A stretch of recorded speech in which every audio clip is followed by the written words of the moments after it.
प्रज्ञा चक्षु की प्रस्तुति। स्वर और संयोजन प्रकाश सिंह। छात्रों, आज हम लोग चर्चा करेंगे वर्ग दसम के हिंदी की पाठ्यपुस्तक क्षितिज में शामिल बाल गोविंद भगत शीर्षक पाठ की। यह रचना है कलम के जादूगर कहे जाने वाले श्री राम वृक्ष बेनीपुरी जी की। श्री राम वृक्ष बेनीपुरी का जन्म बिहार राज्य के मुजफ्फरपुर जिले में बेनीपुर नामक गांव में सन 1899 ईस्वी में हुआ था। बचपन में ही इनके माता पिता का निधन हो गया था, अतः इनका बचपन बहुत ही संघर्षपूर्ण रहा। 10वीं तक की शिक्षा के बाद ये सन 1920 ईस्वी में स्वाधीनता आंदोलन से जुड़ गए। समृद्ध लेखन ने मात्र 15 वर्ष की आयु में इनकी रचनाओं को उस समय के प्रतिष्ठित पत्र पत्रिकाओं में स्थान दिलाया। बाद में इन्होंने स्वयं भी कई तरीके के नामी गिरामी पत्र पत्रिकाओं का संपादन किया, जिनमें दैनिक, साप्ताहिक एवं मासिक पत्र पत्रिकाएं शामिल थीं। इनमें प्रमुख रूप से तरुण भारत, किसान मित्र, नई धारा, बालक, युवक, योगी, जनता और जनवाणी इत्यादि शामिल हैं, जिनका सफल संपादन श्री राम वृक्ष बेनीपुरी जी ने किया था। बेनीपुरी जी की लेखनी ने गद्य साहित्य की हर विधा को छुआ है। जैसे उनकी अपनी प्रमुख रचनाओं में पतितों का देश, उपन्यास, अम्बपाली, नाटक, माटी की मूर्तें, रेखाचित्र, चिता के फूल, कहानी, पैरों में पंख बांधकर, यात्रा वृतांत, जंजीरें और दीवारें, संस्मरण आदि शामिल हैं। इनकी रचनाएं बेनीपुरी रचनावली में 8 खंडों में संग्रहित हैं।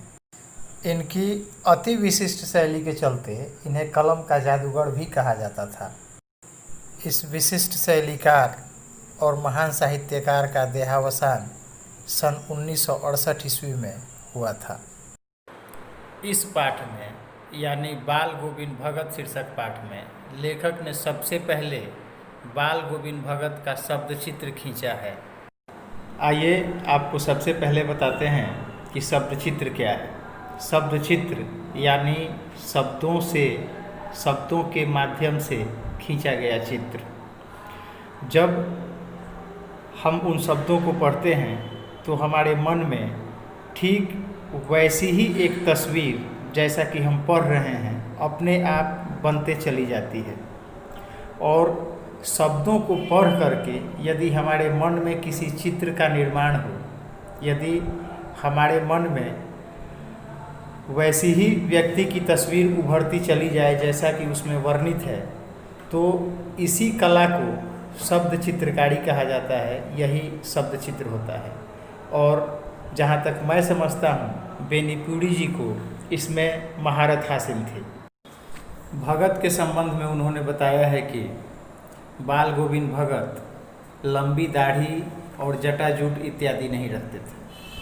उनका चेहरा हमेशा सफ़ेद बालों से जगमगाता रहता था। वे कपड़े बिल्कुल कम पहनते थे और जब ठंडी का मौसम आता तो अपने शरीर पर सिर्फ एक कंबल भर डाल लिया करते थे। रामानंदी टीका लगाते थे, जो औरतों के टीके की तरह नाक के एक छोर से शुरू होकर ललाट के दूसरे छोर तक जाता था। उनके गले में तुलसी की बेडौल माला भी हुआ करती थी। भगत जी मझले कद वाले गोरे चिट्टे इंसान थे। अब यदि आप इन शब्दों पर गहराई से विचार करें तो जहाँ तक मैं समझता हूँ, निश्चय ही आपके मन में एक ऐसे व्यक्ति की तस्वीर बनेगी, एक ऐसे व्यक्ति की तस्वीर उभरेगी जो मझले कद काठी का है, जिसका रंग गोरा है, जो कपड़े बिल्कुल कम पहनता है, ठंडी के मौसम में अपने शरीर पर ऐसे ही एक कंबल रख लेता होगा, जिसकी लंबी दाढ़ी या जटाएं वगैरह नहीं हैं, उसके गले में तुलसी की एक बेडौल माला लटकी हुई है और जो औरतों की तरह टीका करता है। तो ये बाल गोविंद भगत के संबंध में हमको बताया गया है। बाल गोविंद भगत के कद, काठी, रूप, रंग, उनके पहनावे ओढ़ावे इत्यादि का चित्रण हमारे सामने प्रस्तुत किया गया है और जैसा चित्र हमारे सामने प्रस्तुत किया गया है हमारे मन में वैसी ही एक तस्वीर बन रही है। तो यही होती है शब्द चित्रकारी, इसी को कहते हैं शब्द चित्र। भगत जी कबीरपंथी थे।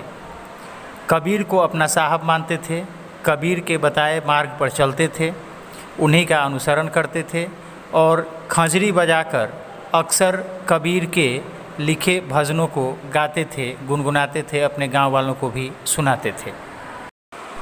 भगत जी खेती बाड़ी भी किया करते थे। उनका अपना परिवार था, पत्नी गुजर गई थी, एक बेटा था जो कि मंदबुद्धि था। भगत उसे बहुत स्नेह करते थे, उसका बहुत ख्याल रखते थे।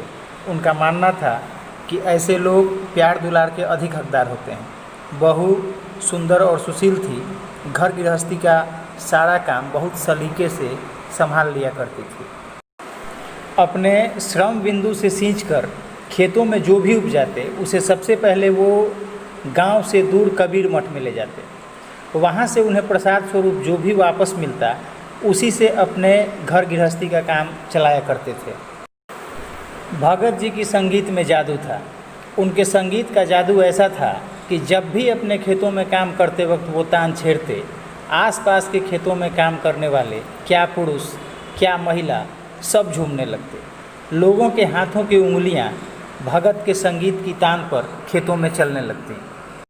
कहा तो यहाँ तक जाता है कि उनके संगीत की तान पर इंसान तो इंसान, जानवर भी झूमा करते थे। भगत जी की संगीत साधना का चरमोत्कर्ष उस दिन देखने को मिला था जब उनका बेटा मरा था। बहू कोने में सिसक रही थी, आसपास की महिलाएं उसे चुप करा रही थीं और बाल गोविंद भगत बेटे के शव के चारों तरफ खंजरी बजा करके गीत गा रहे थे।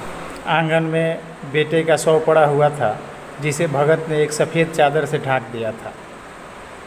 कुछ फूल बिखरा रखे थे और शव के नज़दीक बैठ करके कबीर के गीत गाए जा रहे थे। रह रह कर अपनी बहू के नज़दीक चले जाते थे और उसे भी उत्सव मनाने को कहते थे। उनका मानना था कि यह मिलन का समय है, अतः रोना नहीं चाहिए। आत्मा का परमात्मा से मिलन हुआ है, विरहनी अपने पिया से जा मिली है। बाल गोविंद भगत ये मानते थे कि हम जो यहाँ हैं वह प्रवासी हैं और हमारा असली घर कहीं और है, अतः हम जहाँ से आए हैं यदि वहाँ पहुँच जाते हैं तो उसकी हमको खुशी होनी चाहिए, न कि उसका दुख मनाना चाहिए। और यही कारण था कि बाल गोविंद भगत अपने बेटे के शव पर नाच गा रहे थे। अपने बेटे का अंतिम क्रियाकर्म अपने बहू के हाथों कराया।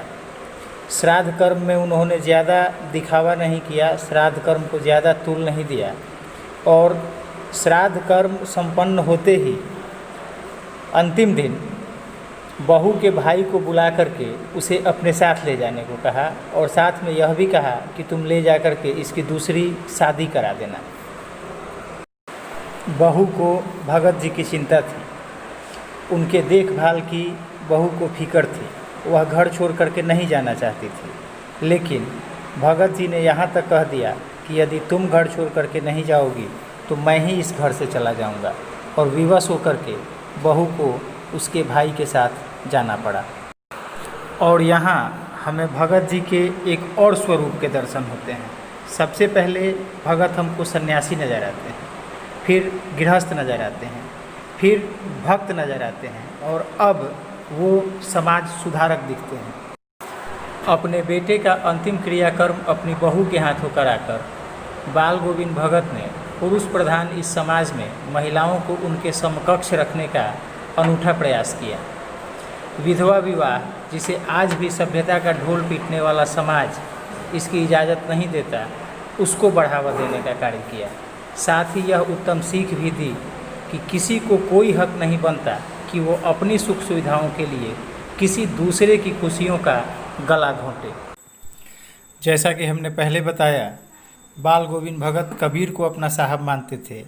अतः भगत जी का पूरा जीवन भी कबीर के सिद्धांतों और कबीर के दर्शन पर चलने वाला था।